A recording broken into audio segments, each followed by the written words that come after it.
watches over the Puget Sound.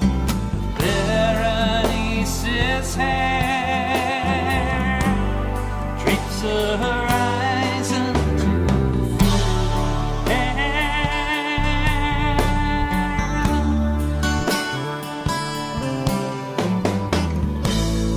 Where is my lucky star tonight?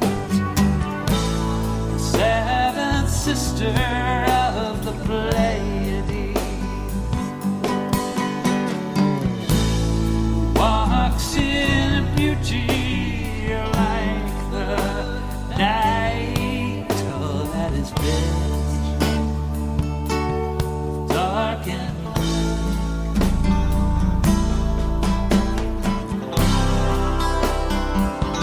now lost to me.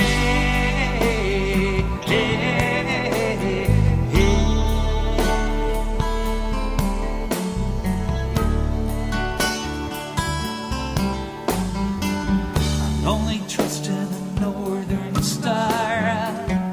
That's the only point that's fixed. I once believed in love. Even love cannot bridge this rift.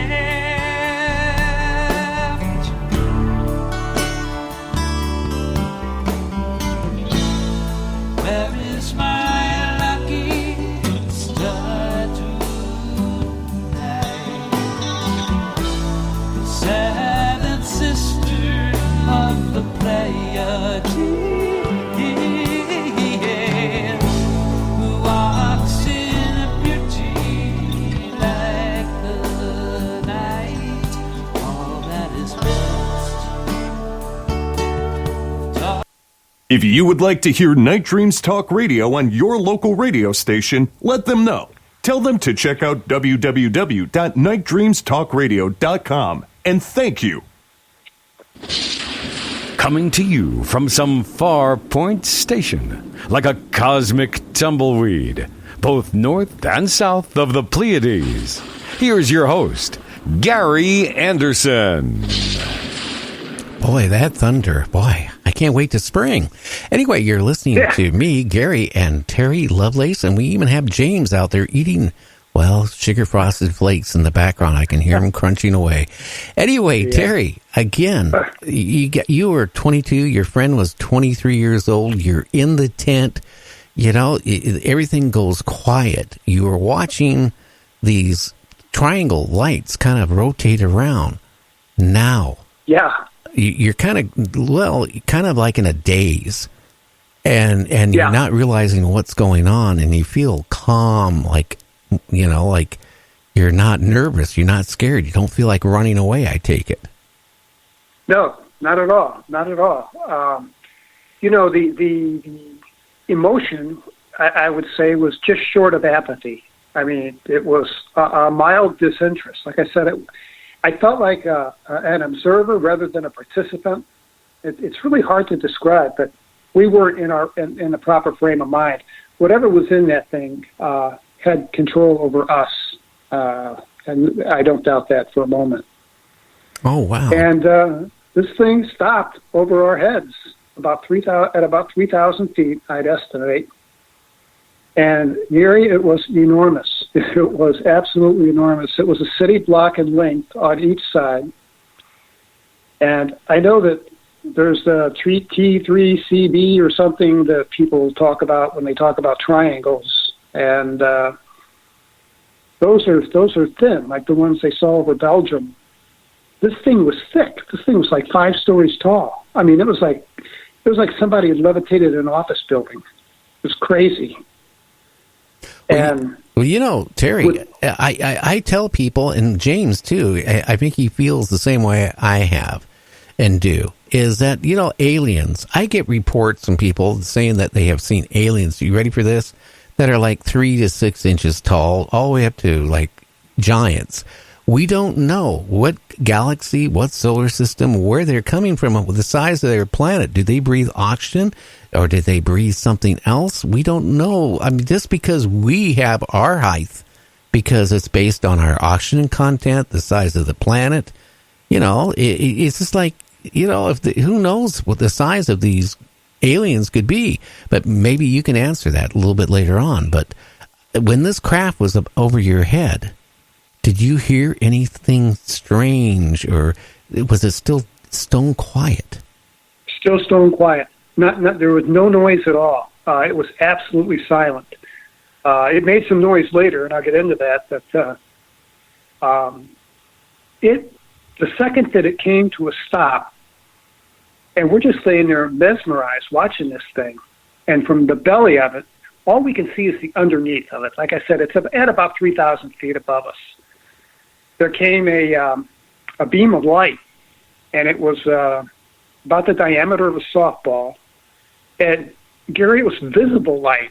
It was like a searchlight cutting through fog, but there was no fog, if that makes sense.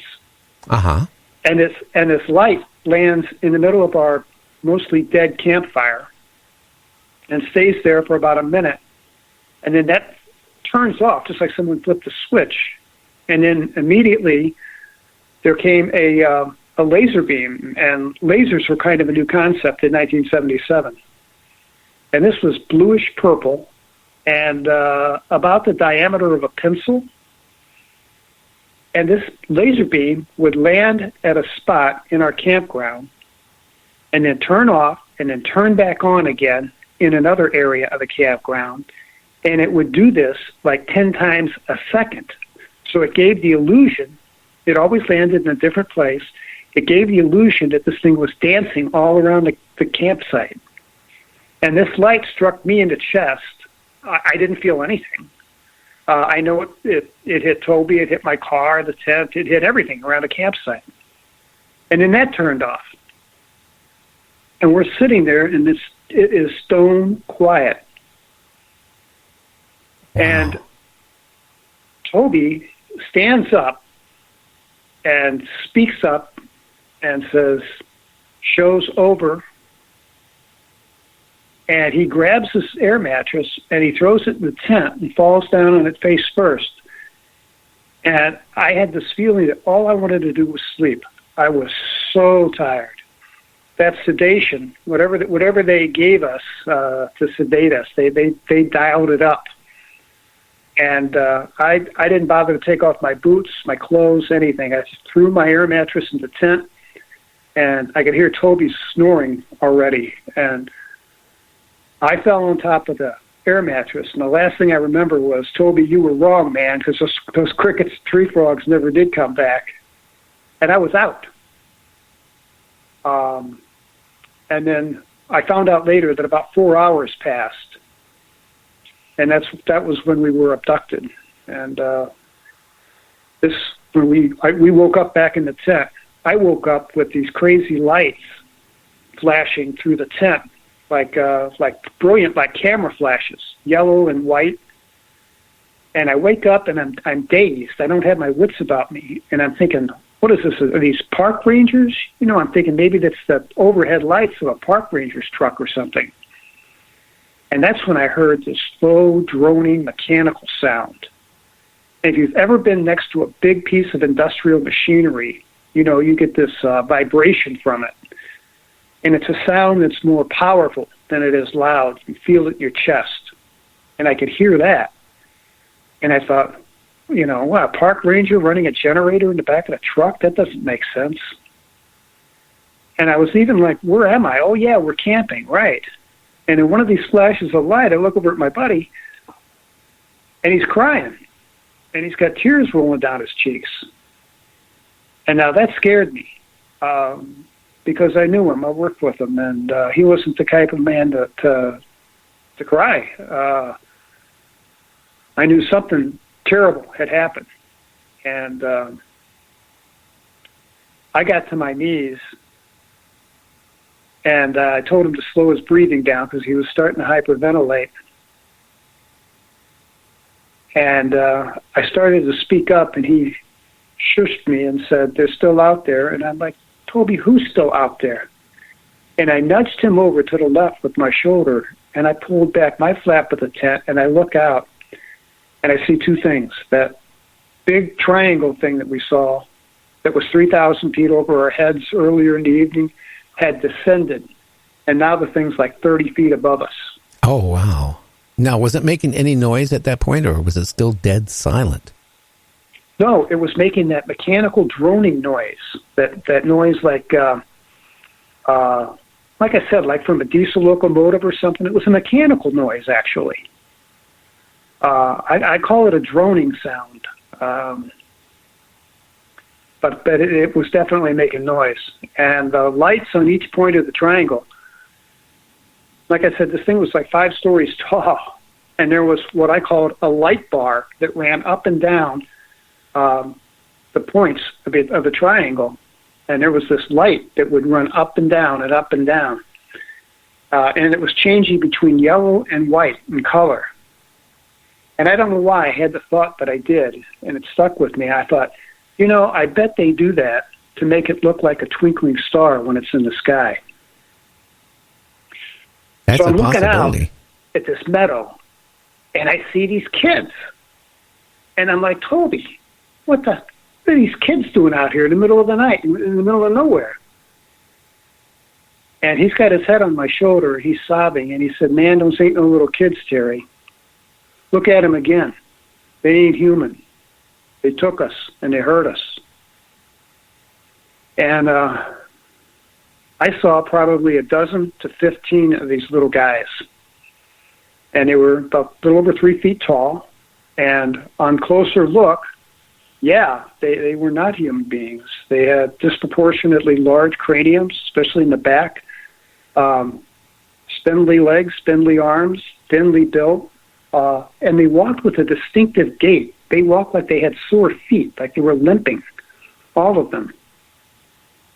And they were all paired up into 2s and 3s, and they were just kind of meandering around this meadow. And there came while we're watching them, from underneath of this craft, another beam of light came down. And this was a cylinder of that white visible light, about 30 feet in diameter. And it came down, and these little guys would wander into this light in 2s and 3s and just dissolve into the light. And then they were gone. And we watched. Now, did that make any noise? When they would go into the light, was there any type of noise to it at all, or just quiet on that? No, there's still the droning noise. But when they walked into the light, no, we didn't hear anything. We just saw them dissolve. And you know what it looked like? It looked like that old Star Trek thing, I'm not a Star Trek buff, but transponder or whatever they put the people into to transporter. Yeah, they would kind of dissolve. Yeah, they kind of break up and kind of like disappear. That's what these guys did. Wow. And when the last 2 were gone, the light, that cylinder of light, shut off. And the lights on the apex of the triangles switched to white instead of white and yellow. And then that noise that it was making stopped. And we are terrified. We are all of that sedation that we felt earlier, that's long gone. I mean, we are scared out of our wits. And we watched the thing take off. And it didn't take off like an Atlas rocket. It lifted off like a hot air balloon and just went straight up and up and up and up. And we watched it till it was 3 twinkling stars and then 1 dot of light and then nothing. Now, and we were... Go ahead.